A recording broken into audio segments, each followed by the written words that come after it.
Usually when people stop drinking and doing drugs, there are some key stages we all go through, whether we want to or not. So far, I've talked to thousands of people who are quitting or trying to quit alcohol and drugs. And their main concerns have always been on how to start and how to keep on going after the excitement gradually fades away. It usually all starts with not the decision, but something has shook your boat before. For me personally, it was rock bottom for 3 times before I actually decided that I am going to quit. I fell into a web of lies that I actually made myself, and I started to drink in secret. I also fell into massive debt that I couldn't pay back, and it led me to a really dark place, and it genuinely was just too much for me to bear. Now, don't get discouraged by this sentence, but making a decision to move forward with the sober lifestyle is actually harder than it looks, because that is the point where you take a cold hard look at yourself and the things that you have done in the past. You need to ditch a lot of friends and activities, and a lot of them will disappear on their own. So if some people are just disappearing from your life and some activities just fade away,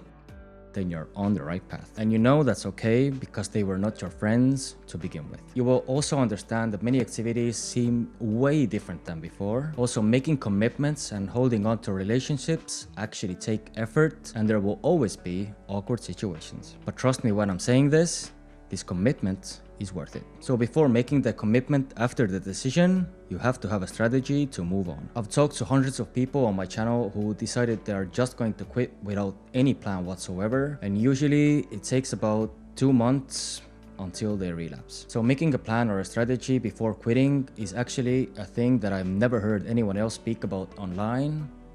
And here's how. So in today's video, I have 2 plans in place for you, and the first one is to write down your goals. I found out that writing down your goals for your future life really helps. Start with your weekly plan, then move on to the monthly plan, and then move on to the yearly plan. This gets things really into perspective, where you are now and where you want to go. Try to make your goals realistic to achieve, but also give yourself some hurdles to go over. And yes, I am talking about other goals in life than just quitting alcohol and drugs. My bonus tip for writing down goals is to write down 2 separate timelines for the same goal. Let's say, for example, in your upcoming sober life, you have some goals that you really want to achieve, like starting a company that does video editing. Hey, wait a minute.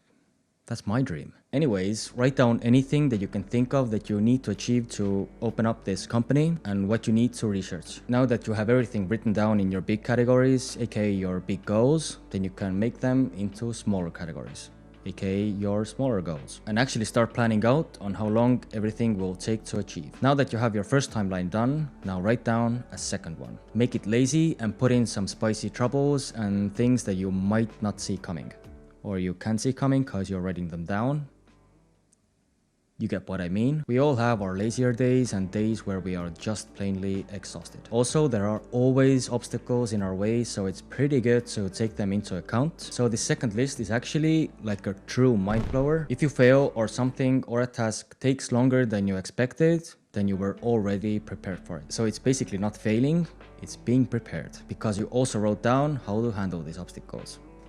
Yes, you did. So I'm not going to go deeper on how to journal and set your goals in this video, and if you want to, then you can go check out this video. After this video, add it to your watch later list, because there are some really good tips over there. Moving on. So here's a little bonus tip before moving on to the next strategy. You really need to go over your relationships. If people around you are just negative, have bad tempers, and plainly are not being useful, then get rid of them. I also spoke about this in another video called Ghost Mode, and if you want to, you can go check it out. I've been getting my relationships in order for the past 1.5 years, and I have no plans on stopping. Alrighty, the second strategy I strongly recommend is to film your own sobriety video. Looks like this.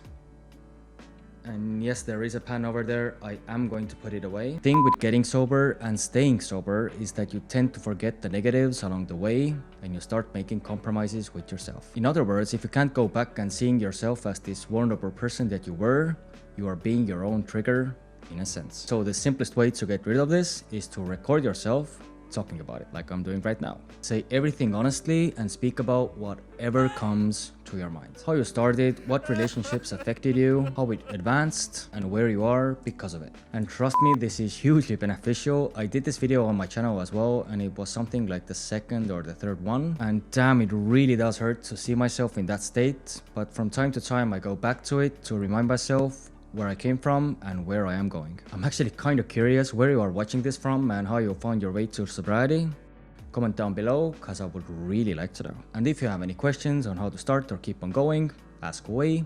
I will answer every single one. So now that you have your plan in place on how to quit alcohol and you also filmed your video, it's time to move on. And this might sound a little bit weird, but prioritize bigger things in life. And no, I'm not saying that you should stop this sobriety thing and just go get faced on a horse somewhere. Don't do that. My point is that you have to have bigger goals in life than just sobriety. So these bigger goals can muffle away your desire to drink in the long run. And yes, this is a huge part of your life. It's coincidentally also mine, because let me remind you, I am going through the same things as you are. But what I discovered is if you keep yourself busy with your bigger goals in life, like your companies, your whatever situation you have at work and your hobbies, then these lifestyle choices will definitely support you. Also, the people around you will get annoyed if you constantly shove it in their face that you can't drink and you're being sober. Imagine a vegan who can't stop speaking about his veganality for 5 minutes. It's so annoying. Or if you're a vegan, then just don't tell people about it all the time, I guess, or something like that. Just leave it. If someone offers you a drink, then just a simple no or just I don't want to will do. So if you have everything in check we just talked about, days will turn into weeks, weeks to months, and months to years. And yes, there will always be trigger moments. I doubt anyone who says anything otherwise online, cause it's just a lie. But I can say having a plan in place is the way to go. I know this for a fact because at the time of recording this video, I'm 1 year and 9 months sober and I have no intentions of stopping. And I was a massive partier before, so if I can do it, you can do it. Oh, and I do want to mention one more thing about strategies, and it's all about circles.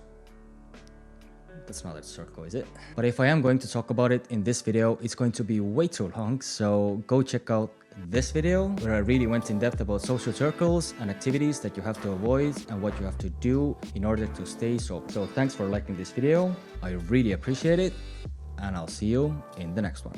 Catch ya.